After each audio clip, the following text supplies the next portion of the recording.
สบายดีวันยรัตน์ยังอยู่ประเทศเบลเยียมเรายังไม่ได้กลับลาวเดี๋ยวเขียนเพลงนี้เพื่อแทนคำขอบใจที่ว่าทุกท่านที่ว่าให้กำลังใจผ่านมาและก็ขอส่งเพลงนี้ให้กับทุกภาคส่วนที่ว่าได้ช่วยเหลืออดทนประเทศลาวเขาแล้วก็เดี๋ยวลองฟังบ้างนะ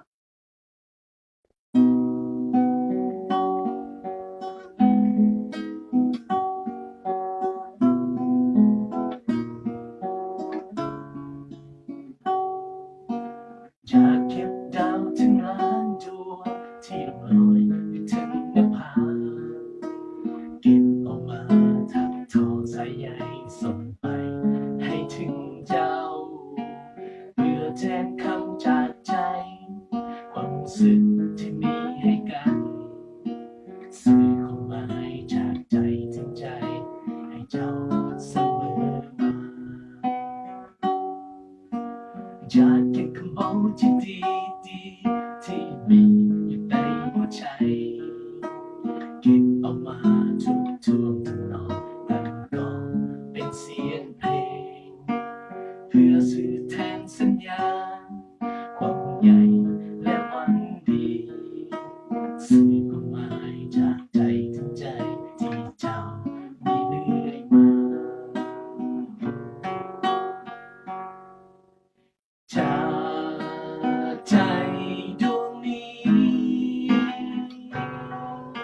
ที่มีแต่ความซาบซึ้งที่ดีอยู่เต็มในหัวใจจากเพลงนี้เพื่อแทนความรู้สึกที่เคยมีในส่วนลึกของหัวใจฝากไปกับใจด้วยความหักและจริงใจที่เจ้านั้นได้มีทุกวินาทีเพื่อแทนคำขอบใจ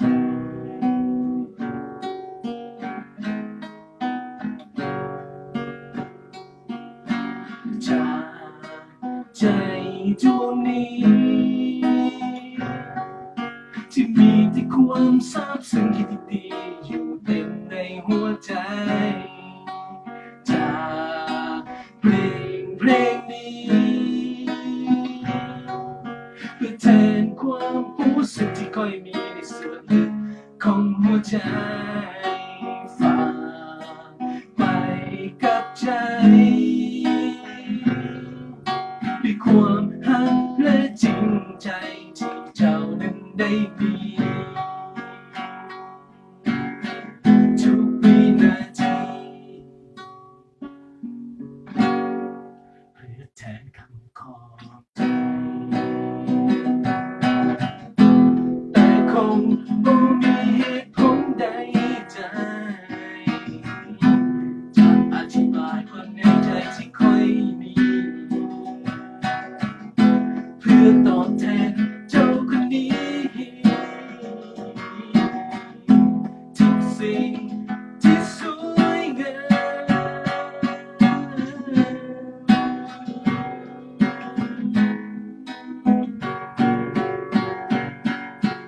จากใจ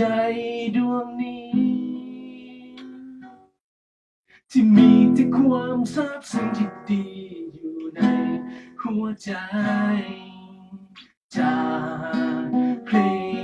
งนี้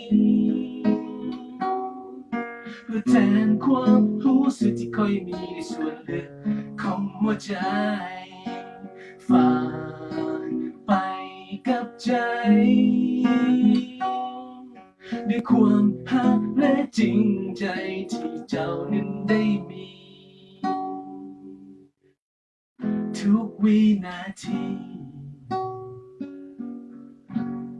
เพื่อแทนคำขอบใจขอบใจอะไร